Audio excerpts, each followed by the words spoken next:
Alright, we got to talk a little shop safety here. And this is not something that, I take lightly. I know in my videos I don't necessarily always talk about, oh, we're going to be safe because we're going to do this, that, and the other. But I do try to think it through when I'm doing things. A lot of people don't think about it really, but something like a table saw in a wood shop can be extremely dangerous. And things are moving so fast and so, things are happening so quick. And it's not even about cutting off limbs. Really the biggest risk with a table saw that I see is objects getting thrown. And it just happened to me and it scared the daylights out of me. So I'm going to tell you what happened. I'm making these little caps, okay? So I've got my saw set up, and I want to make just all four sides the same. So I've got my saw set up to where, when I pass it through, my blade's on a 30-degree bevel. I'll just pass it through real quick, turn it a quarter, pass it through again, right?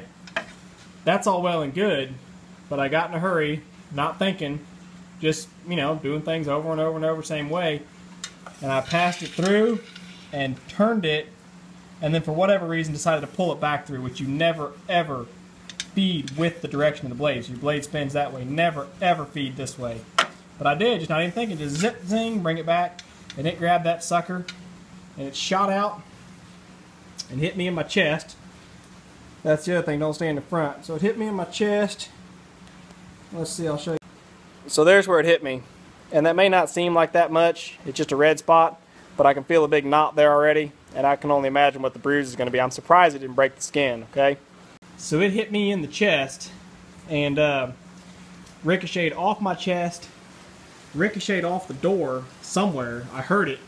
I can't see a dent in the door, but it hit the door and I can't find it. So I've looked all around the shop floor here a couple times now.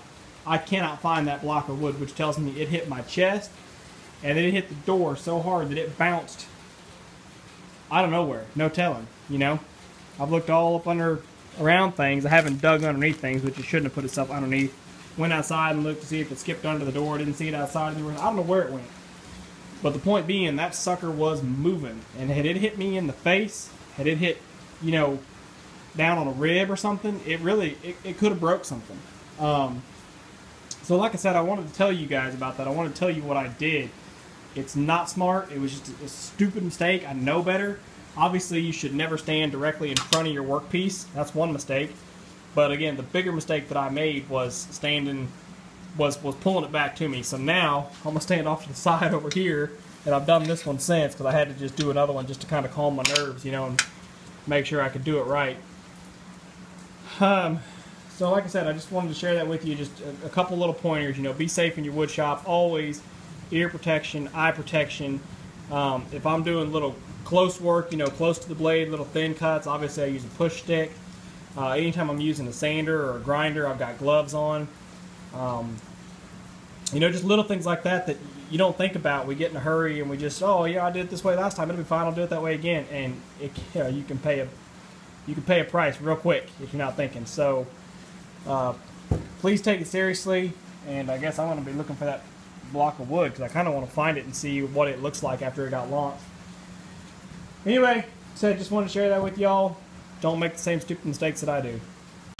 So here's another little shop safety video for y'all. While we're talking about it, I'll unplug that table saw now that I'm done using it. What I was doing here was I've got to cut a whole bunch of these 1/4 inch wide strips. And the best way to do this that I've found is set your rip fence at a 1/4 inch. And I had, stock that's 2 inches wide, whatever. And then just make a bunch of passes. And each time you make a pass, you cut off that 1/4 inch. The problem with that is you get this in beside your blade, and it's real easy that it wants to launch back out. And I've done it in the past where I was making just cut after cut, and every single one of them just zing, zing, zing, shooting off the table saw. I was just standing at the side letting it happen. But what I had a problem with, the long ones weren't as much of a problem.